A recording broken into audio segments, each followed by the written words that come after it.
Pinangunahan ng PCIST o Pasig City Institute of Science and Technology, Bambang, katuwang ang dalawa pang sangay nito, ang Santa Lucia at Manggahan, ang PCIST Skills Fest 2023. Matapos ang ilang taong paghihintay dahil sa pandemya ay ibinalik ang aktibidad nitong ika-31 ng Agosto bilang pakikibahagi sa buwan ng kasanayan at sa pagdiriwang ng ika-21 taon ng pagkakatatag ng PCIST Bambang. Nilahukan ang patimpalak sa kasanayan ng mga natatanging trainees.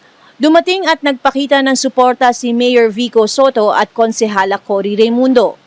Ngayon po ay meron kaming event na kung tawagin po namin ay Skills Fest Competition.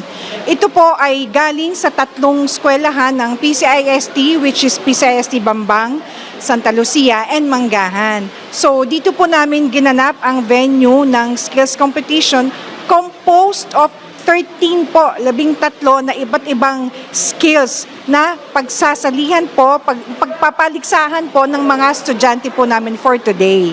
Dati na pong ginagawa ang Skills Fest, natigil lang po nung magkaroon po tayo ng pandemic. Kasi sa pamamagitan po ng Skills Fest, makikita po natin, ito po mga estudyante natin sa TechVoc, sila po ba ay may natutunan? Kasi magagamit po nila ang itong skills na to pagka-graduate nila sa amin for future career move po nila. So from there, makikita po natin may natutunan ba sila sa iba't ibang kurso na to. Kasi kung meron, that's good, di po ba? Kadamihan po kasi talaga puro Pasigueño to. Yung tatlong eskwelahan po ng PCIST, andito po kami lahat. Ang overall participants natin ay inabot ng 80 to 90 participants po ng iba't ibang kurso. Sa mga participants po na kasama ngayon sa competition, good luck po sa inyong lahat, manalo matalo. You did your best. God bless po sa inyong lahat. Ito po ay nagaganap ngayon matapos po sa maraming panahon na hindi po nagkaroon ng ganitong kaganapan para po sa aming mga trainee na kumukuha po ng iba't ibang technical vocational courses para po sa Pasig.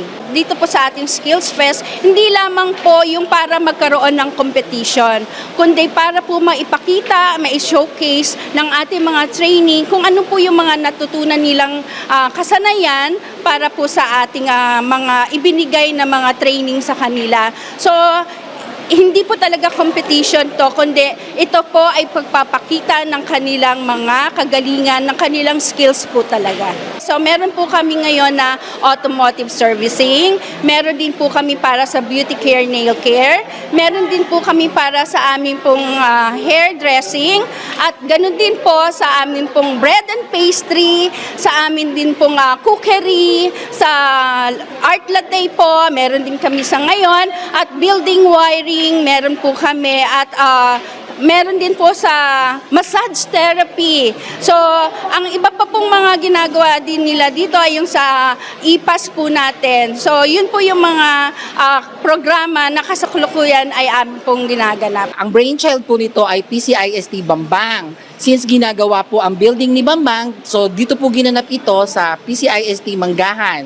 Ang mga kasali po ay mga trainees natin from Manggahan, from Santa Lucia, and from Bambang. Ang paglalabanan po nila ay soft trades at saka hard trades po. Ang hard trades po ay automotive, domrack, beyas. Tapos po ang soft trade naman po, cooking, baking, meron pong nail care at meron pong hairdressing. Normally po kasi ang winners natin ay gold, silver at bronze.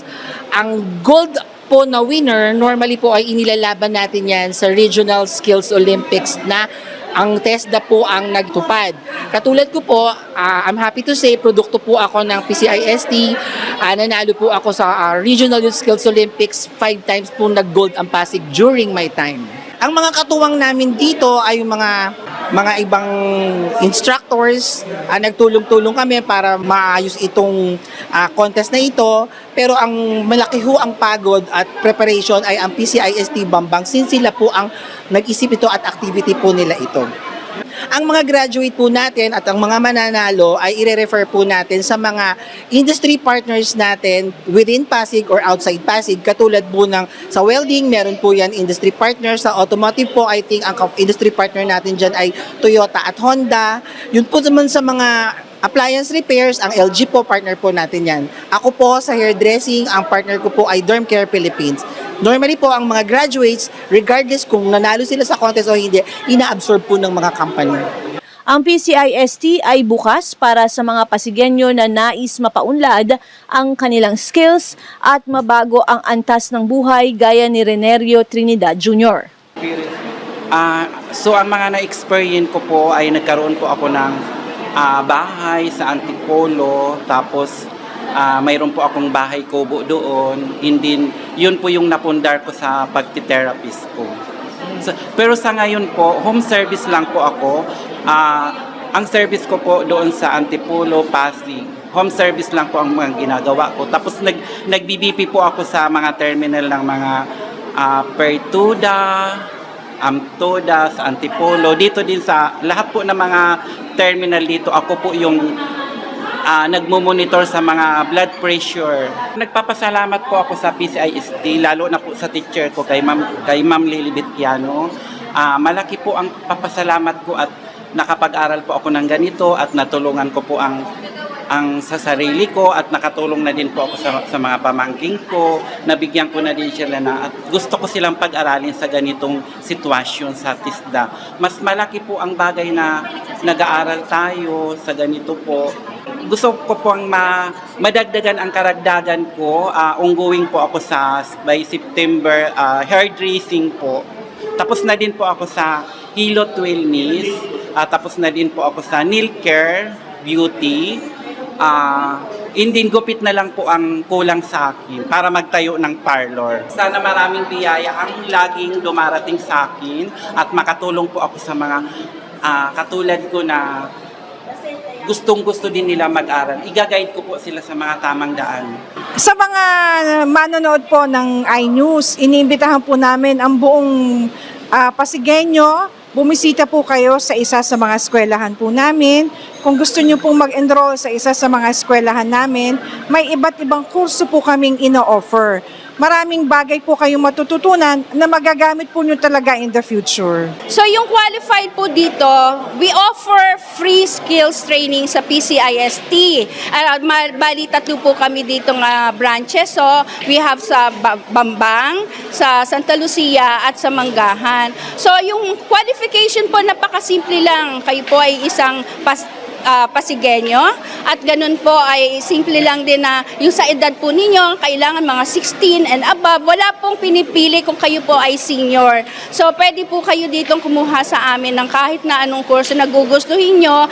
Tingnan lamang po ninyo yung mga page ng aming branches po at makikita nyo po doon kung ano-ano yung mga kurso na ibinibigay ng bawat branches. Akin pong iniimbitahan ang ating mga Kapasigueño na wag niyo pong palagpasin ang pagkakataon na kayo po ay mabigyan namin ng training na ganito. Kasi po ito ay malaking tulong sa inyo upang maiangat po ang buhay natin. So yung amin pong training ay ginaganap libre po. So may mga consumables po kaming ibinibigay at ito po ay sa tulong din ng ating lokal na gobyerno ng Pasig. So nagpapasalamat po kami kasi ang amin po mga trainer ay talaga pong may mga kakayanan na pwede po kayong matulungan at ito po ay dapat ninyo na bigyan po ng pansin. Tara na po kayo dito, mag-enroll na po kayo sa iba't ibang branches po ng PCIST. Kung gusto nyo pong mag-aral ng skills, ay maaari po kayong pumunta sa PCIST Bambang, PCIST Santa Lucia, at PCIST Manggahan. Ang mga requirements lang naman po, number 1, ay dapat po Pasigueño, barangay clearance, picture. Tumatanggap po kami ng high school graduate pataas. To all the competitors of the Skills Olympics, number 1, I congratulate ko na kayo this early. Kasi po, mahirap po mag-select among the students kung sino ang i-compete kahit po ako nahirapan po ako because all of them naman are magagaling. So, congratulations sa inyo. Sana matapos nyo ng maayos at maganda ang ating contest at syempre number 1 pa rin yung attitude doon sa contest. Dapat kung nanalo man o natalo man, tanggapin natin ito ng maayos. Ako si Luan Peñano para sa latest ng iNews Pasig.